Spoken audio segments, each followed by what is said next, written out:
Assalamualaikum warahmatullahi wabarakatuh. Kembali lagi di channel saya Hanif Arafi. Jadi pada kesempatan kali ini saya akan buat video bagaimana cara saya berlangganan WiFi Iconet ini. Nah, yang saya tahu dalam berlangganan WiFi Iconet ini ada beberapa metode ya teman-teman. Ada melalui aplikasi dari PLN Mobile, teman-teman bisa install aplikasi PLN Mobile. Lalu nanti ada menu namanya Iconet, teman-teman tinggal pilih di situ. Nanti teman-teman di situ dimintakan untuk mengisikan ID pelanggan dari PLN teman-teman gitu ya. Nanti bisa dideteksi dari lokasi teman-teman itu dari GPS, lokasi tempat rumah atau tempat yang buat pemasangan wifi-nya itu apakah sudah tercover atau belum. Jika sudah tercover, maka teman-teman bisa langsung merequest untuk pemasangannya. Jika belum, teman-teman nanti mengisikan untuk form request ya. Ya nantinya ketika sudah memenuhi kriteria akan bisa dilakukan pemasangan seperti itu ya. Dan ada juga melalui website. Nah, melalui website ini teman-teman tinggal buka website Iconet. Nah, di situ nanti ada layanan live chat ya. Jadi di layanan live chat itu teman-teman beritahu aja bahwa saya ingin berlangganan WiFi Iconet dan ingin minta didaftarkan. Ya, seperti itu. Nanti dari pihak Iconet akan memberikan sebuah form yang teman-teman harus isi. Ya seperti jenis paketnya, paket yang apa, terus identitas seperti nama, alamat, dan yang lainnya ya. Jadi seperti itu ya informasi pribadinya. Dan nantinya ketika sudah dikirim, sudah disubmit, nah teman-teman akan mendapatkan sebuah notifikasi ya, entah itu via email atau lewat aplikasi PLN Mobile-nya.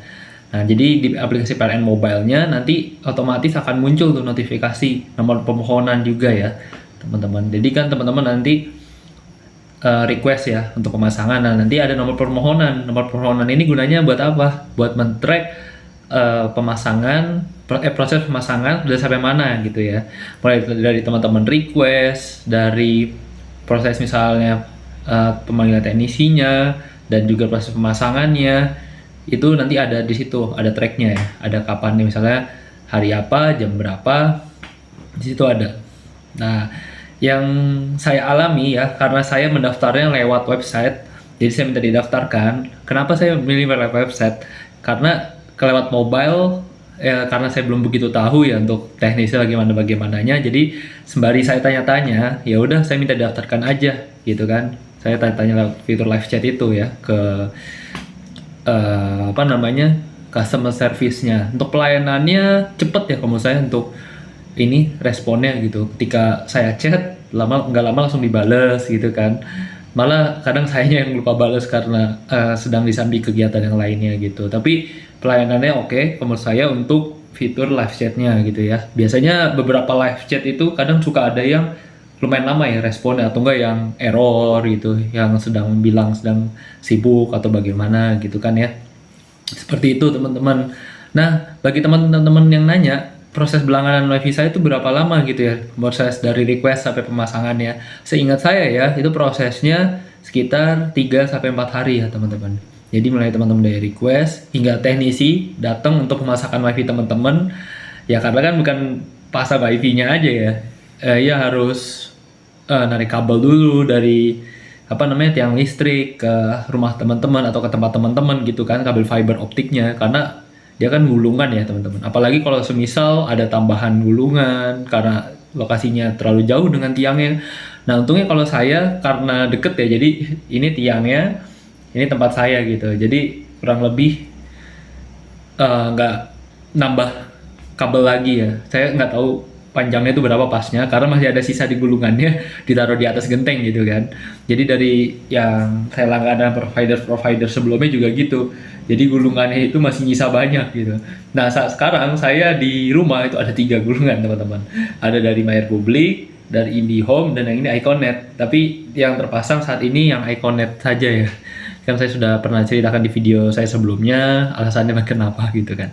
Teman-teman nanti bisa lihat di atas kanan sini kalau emang penasaran. Seperti itu ya. Jadi setelah proses pemasangan, teman-teman itu tidak perlu bayar untuk biaya pemasangannya ya teman-teman. Jadi itu sudah gratis, dan untuk biaya pemasangan ketika saya berlangganan itu tidak ada. Ya sudah, ketika sudah pasangan teman-teman nanti dimintakan untuk membayar dari tagihannya ya. Maaf, untuk membayar tagihannya itu jadi sebelum proses pemasangan ya. Jadi teman-teman disuruh bayar dulu nih habis request form, misalnya teman-teman areanya tercover dan sudah diteruskan, semisal tinggal pemasangannya aja, teman-teman suruh bayar dulu nih, dikasih tenggat berapa lama untuk pembayarannya, dan setelah membayar teman-teman tinggal menunggu proses pemasangannya itu. Ya mekanismenya agak beda ya. Nah tapi yang saya bingung untuk waktu dari pembayarannya, sampai saat ini saya masih menganalisis lagi seperti apa metodenya ya. Kalau di MyRepublik kan per tanggal kita pasang dan aktif ya. Kalau waktu itu saya tanggal 14 kalau tidak salah ya. Itu sampai tanggal 17 untuk waktu pembayarannya ya waktu itu. Dan kalau yang Iconet ini di bulan November ya. Jadi kemarin kan saya langganannya bulan Oktober ya. Di bulan November ini saya dikasih waktu dari tanggal 5 hingga tanggal 15. Seperti itu ya teman-teman. Jadi untuk range waktunya lumayan juga sih, lumayan lebih lama gitu ya. Dan untuk pembayarannya juga sama metodenya. Sekarang sudah bisa pakai e-wallet, transfer rekening bank, virtual akun, dan yang lain-lain seperti itu teman-teman. Nah, seperti itu. Jika teman-teman sudah bayar, berarti tinggal menunggu aja. Nah, kalau misalnya teman-teman penasaran, udah sampai mana sih ini kok nggak dipasang-pasang gitu ya, teman-teman bisa tanya di fitur live chatnya aja. Ini wifi saya nomor permohonan sekian, kenapa belum dipasang juga, misalnya seperti itu ya. Kalau teman-teman penasaran, atau enggak lewat aplikasi PLN Mobile, teman-teman bisa nge-track tuh proses pemasangan, ada waktu dan tanggalnya, estimasinya ya, seperti itu. Nah, mungkin teman-teman yang ingin berlangganan, teman-teman juga bisa pastikan ya bandwidth yang teman-teman pilih dari kecepatan atau kecepatannya yang teman-teman pilih itu sesuai dengan kebutuhan teman-teman. Jangan sampai semisal pemakaiannya itu kompleks, habis itu usernya banyak, teman-teman pilih paket yang kecil.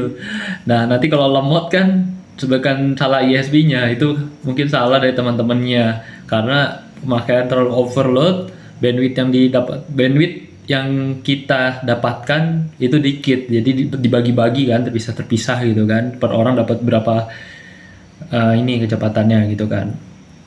Nah, teman-teman itu harus dianalisis dulu juga ya. Semisal buat rumahan itu menurut saya sekitar 20-30 cukup ya. Ini istilahnya rumahan tuh buat ya keluarga aja gitu yang make ya. Sekitar 5 orang, misalnya kalau keluarga kan 4 orang, 3 orang itu sekitar 20 atau 30 cukup lah ya. Yang saya aja ini sekarang paket saya kan 20 Mbps ya. Nah, 20 Mbps ini sudah cukup kalau menurut saya. Ya memang sih dari segi download, kecepatan download kan ketika kita mengunduh dokumen itu jelas berbeda ya dibanding yang kecepatan lebih tinggi. Waktu estimasinya pasti berbeda kan. Tapi kalau menurut saya tidak masalah asalkan masih dalam ambang batas wajar aja lah gitu, untuk kecepatannya tidak lama banget. Dan yang saya dapatkan juga untuk kecepatannya ya, teman-teman mungkin suka pada nanya gitu kan, untuk kecepatannya itu gimana sih, kok internet saya kan suka lemot atau bagaimana. Lemot itu sebenarnya tentatif ya teman-teman, ini tergantung dalam konteks apa teman-teman lemotnya. Lemot dalam downloadnya, lemot dalam uploadnya, atau lemot dalam proses browsing atau bagaimana, itu konteksnya beda-beda teman-teman. Kecepatannya berapa, bisa aja menurut saya 20 Mbps itu udah cepat, menurut teman-teman 20 Mbps itu lemot gitu kan. Itu nggak bisa diukur secara pasti ya, itu karena pendapat ya, setiap orang kan berbeda, punya pendapat masing-masing seperti itu. Ya mungkin seperti itu aja teman-teman yang saya bisa ceritakan dari pengalaman saya pribadi. Kalau teman-teman ada yang nanya di kolom komentar, boleh aja langsung tulis, atau punya pengalaman yang udah berlangganan wifi Iconet, prosesnya bagaimana boleh tulis kolom komentar juga, biar teman-teman yang lainnya juga tahu yang ingin memasang wifi ini ya.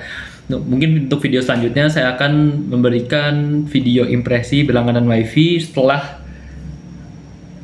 bulan keberapa nih ya. Saya lupa, pokoknya setelah video yang kemarin itu kan saya bilang ingin buat video lagi ya. Dan disitu saya update bagaimana untuk kualitasnya, untuk impresi yang saya dapatkan ketika sudah pakai Iconet ini seperti apa. mungkin akan memberi pandangan kepada teman-teman juga nantinya. Semoga ya.